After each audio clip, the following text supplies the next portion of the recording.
નમસ્કાર સૌ દર્શક મિત્રો, મારે મીડિયાના માધ્યમથી સરકારશ્રીને ગઈકાલે રાજકોટમાં જે ગોઝારો બનાવ બન્યો છે જેમાં 28થી 30 જિંદગીઓ ગુમાઈ ગઈ છે એના સંદર્ભમાં સરકારશ્રીએ તાત્કાલિક નિર્ણય લઈને ગેમિંગ ઝોન પણ બંધ કરાવ્યા અને સીટની રચના કરી છે, કમિટીની રચના કરી છે. એ કમિટીની રચનામાં જે સભ્યને સરકારશ્રીએ નિમ્યા છે એની સામે કેટલાક સવાલો ભવિષ્યમાં ઊભા થાય એમ છે. એટલા માટે હું સરકારશ્રીનું ધ્યાન દોરવા આપશ્રી મીડિયાની મદદથી આ અમુક વિગતો રજૂ કરી રહ્યો છું. જેમ કે જયેશ ખડિયાર જે અમદાવાદ ચીફ ફાયર ઓફિસર છે, જે હંગામી છે, કેટલાય વર્ષોથી એમની સામે છેલ્લા 10 વર્ષથી વધારે સમયથી વિજિલન્સમાં તપાસ ચાલી રહી છે અમદાવાદ મ્યુનિસિપલ કોર્પોરેશન દ્વારા.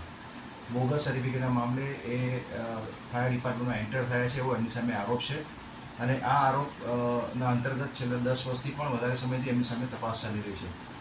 તો સરકારશ્રીને મારે એ જ જણાવવું છે કે આવી વ્યક્તિ જો સીટની રચનામાં કમિટીમાં જો હશે તો એ જે અહેવાલ તૈયાર કરશે તો એ અહેવાલની વિશ્વસનીયતા કેટલી રહેશે અને આપણી સરકારશ્રીની વિશ્વસનીયતા પ્રજામાં આપણે કેટલી રાખી શકીશું.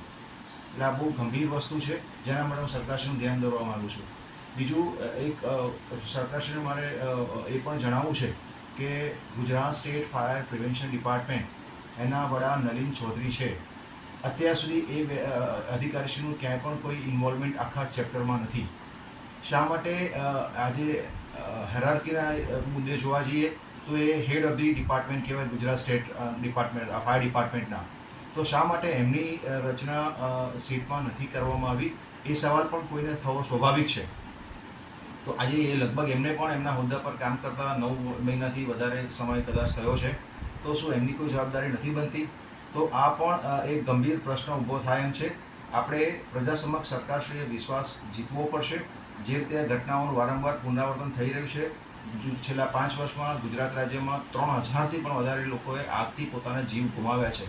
આ ખૂબ જ ગંભીર બાબત છે અને બીંગ પેશન્ટ ફાઉન્ડેશનના સ્થાપક તરીકે ફાયર સેફ ગુજરાત અને ફાયર સેફ ભારત માટે અમે છેલ્લા 5 વર્ષથી ખૂબ જ મહેનત કરી રહ્યા છીએ. વખત આપશ્રીનું પણ અમે સરકારનું પણ ધ્યાન દોરેલું છે, પણ કોઈ કારણસર એ વસ્તુનો અમલ થઈ શકતો નથી, જેનું અમને અત્યંત દુઃખ છે અને આવી ઘટના વારંવાર થતી રહે છે. એટલે મીડિયાના માધ્યમથી મારે સરકારશ્રીને વિનંતી છે કે તાત્કાલિક આ સીટની રચનામાં જે જયેશ ખડિયા એમની એપોઇન્ટમેન્ટ કરવામાં આવી છે એને દૂર કરવામાં આવે. અધરવાઇઝ આ જે અહેવાલ તૈયાર કરશે એની કોઈ વિશ્વસનીયતા પ્રજામાં રહેશે નહીં.